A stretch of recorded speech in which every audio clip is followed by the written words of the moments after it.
जय माता लक्ष्मी। दोस्तों, आज का यह प्रसंग एक कथावत होने वाला है, क्योंकि यह सच्चाई जानकर आप यह सोचने पर मजबूर हो जाएंगे कि ऐसा भी हो सकता है, और अगर यह हो सकता है तो इसका कारण क्या है। तो मेरे प्रिय दोस्तों, आज हम बात करने वाले हैं कि किस श्राप के कारण स्त्रियों को मासिक धर्म की पीड़ा सहनी पड़ती है। कलयुग में सभी स्त्रियों को हर माह यह कष्ट क्यों भोगना पड़ता है। आज की इस कथा में आपको पता चलेगा कि मासिक धर्म के समय स्त्रियों को इतना दर्द क्यों होता है, और वह कौन सा श्राप था जिसके कारण उन्हें यह असहनीय पीड़ा झेलनी पड़ती है। साथ ही मासिक धर्म के दौरान स्त्रियों को कौन से कार्य नहीं करने चाहिए। क्या इस वक्त स्त्रियों को पूजा पाठ नहीं करना चाहिए या रसोई घर में नहीं जाना चाहिए। यदि कोई पुरुष इस समय किसी स्त्री को छूता है या उसके साथ शारीरिक संबंध बनाता है तो उसे कौन सा पाप लगता है। क्या इस दौरान संबंध बनाना उचित है या नहीं। इन सभी प्रश्नों का उत्तर मैं आपको एक प्राचीन कथा के माध्यम से सुनाऊंगा। तो मित्रों, एक बार फिर से स्वागत है आप सभी का हमारे YouTube चैनल में। तो आप सभी से विनती है कि आप सभी लोग चैनल को सब्सक्राइब जरूर कर लीजिए। मित्रों, आप सभी लोग अपनी जिज्ञासा को जागृत रखिए और अंत तक इस कथा को अवश्य सुनिए, और कथा पसंद आए तो कमेंट्स में जय माता लक्ष्मी अवश्य लिखें। चलिए तो मित्रों, चलिए आप सभी का ज्यादा समय नष्ट न करते हुए कथा को सुनाना प्रारंभ करते हैं। मित्रों, एक बार की बात है, भगवान श्री हरि अपने भव्य राज भवन में स्वर्ण सिंहासन पर विराजमान थे। तभी अचानक वहां नारद मुनि प्रकट हो गए। उन्होंने श्री हरि को साष्टांग प्रणाम किया। श्री हरि ने नारद मुनि का प्रणाम स्वीकार किया और अपने प्रिय भक्त को देखकर हृदय से प्रसन्न हो उठे। श्री हरि ने मुनि से कहा, हे नारद मुनि, ऐसा प्रतीत होता है कि आप किसी गहरे प्रश्न से व्याकुल हैं। नारद मुनि ने हाथ जोड़कर कहा, हे प्रभु, आप तो अंतर्यामी हैं, मेरे मन की हर बात आपको विदित है। श्री हरि मुस्कुराए और बोले, हे मुनि, निश्चिंत होकर अपने प्रश्न पूछो, मैं तुम्हें सभी उत्तर अवश्य दूंगा। नारद मुनि ने कहा, हे प्रभु, आज मेरे मन में कुछ प्रश्न उमड़ रहे हैं। वह श्राप कौन सा था जिसके कारण स्त्रियों को मासिक धर्म की पीड़ा सहनी पड़ती है। इस कलयुग में हर स्त्री को यह कष्ट हर माह क्यों भोगना पड़ता है। इस समय उन्हें इतना दर्द क्यों होता है, और वह कौन सा श्राप था जिसके कारण यह असहनीय पीड़ा उनके हिस्से आई। मासिक धर्म के दौरान उन्हें कौन से कार्य नहीं करने चाहिए। यदि कोई पुरुष इस समय किसी स्त्री को छूता है या उसके साथ संबंध बनाता है तो उसे कौन सा पाप लगता है। क्या इस समय संबंध बनाना उचित है या नहीं। श्री हरि ने गंभीर स्वर में कहा, हे नारद मुनि, तुमने आज इन प्रश्नों को पूछकर समस्त मानव जाति के कल्याण का मार्ग प्रशस्त किया है। मैं तुम्हें इन सभी प्रश्नों के उत्तर एक कथा के माध्यम से दूंगा, किंतु इस कथा को प्रारंभ से अंत तक पूरे ध्यान से सुनना होगा, क्योंकि आधा अधूरा ज्ञान विष के समान होता है। नारद मुनि ने हाथ जोड़कर कहा, हे प्रभु, मैं आपको विश्वास दिलाता हूं कि मैं इस कथा को प्रारंभ से अंत तक सुनूंगा। श्री हरि ने कथा शुरू की। हे नारद मुनि, एक प्राचीन नगर में एक पंडित रहता था जिसका नाम था लोकनाथ। वह स्वभाव से क्रूर और कठोर था। उसका एक पुत्र था जिसका नाम था सूर्य कुमार।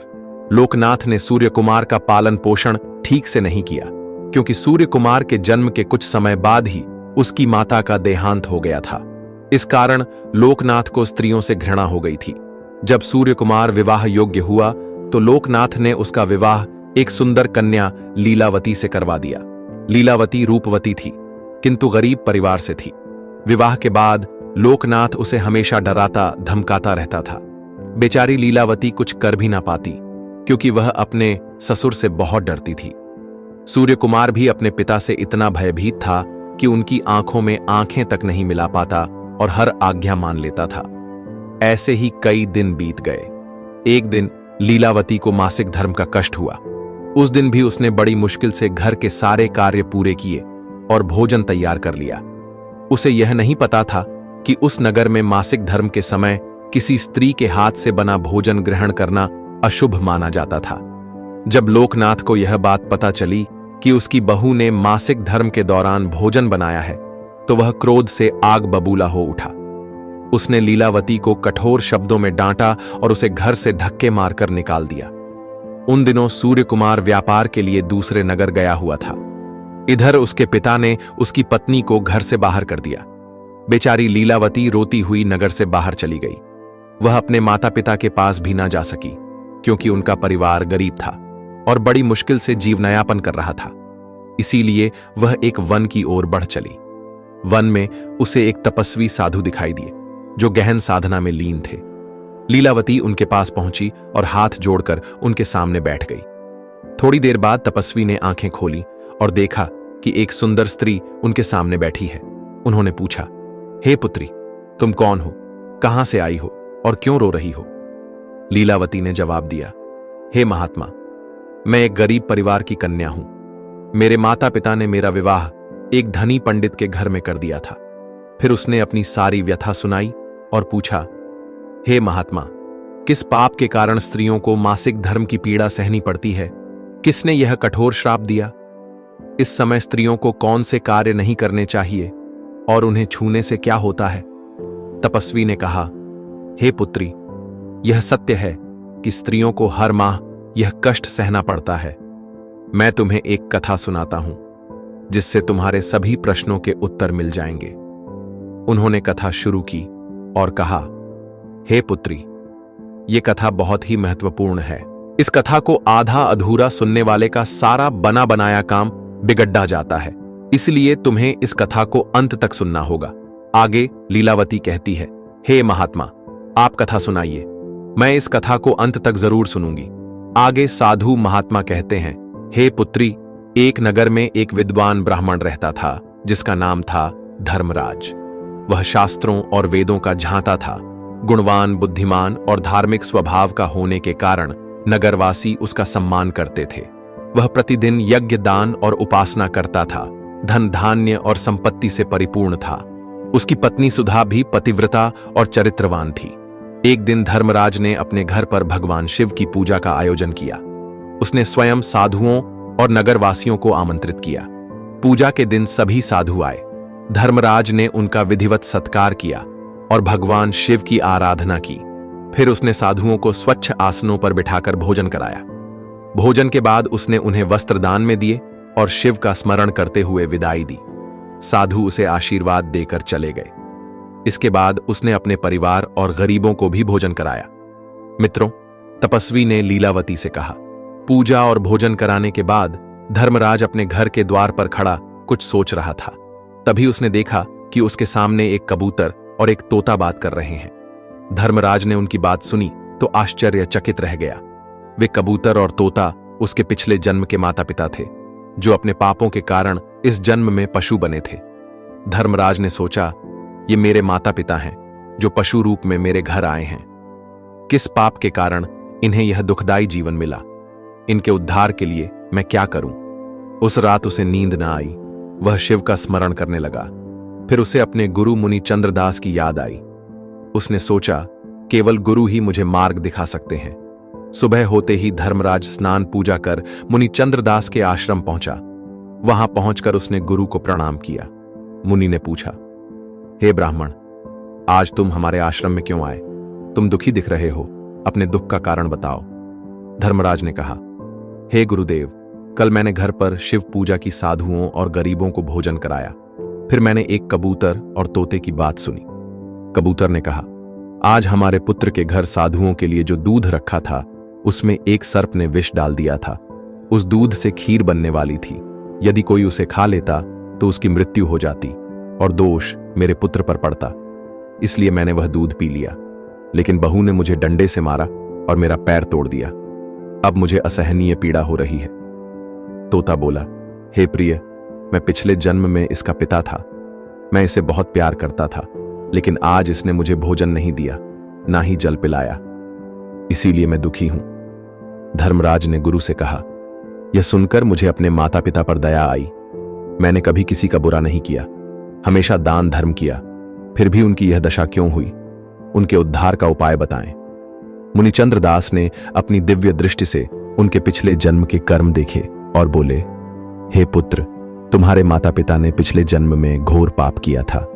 तुम्हारा पिता सेठ विश्वंभर पूजा पाठ करता था, पर एकादशी के दिन उसने दान नहीं किया, न गायों को रोटी दी, न पितरों का श्राद्ध किया।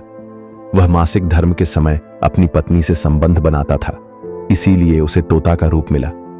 तुम्हारी माता शांति रजस्वला अवस्था में भोजन बनाती और भगवान को भोग लगाती थी।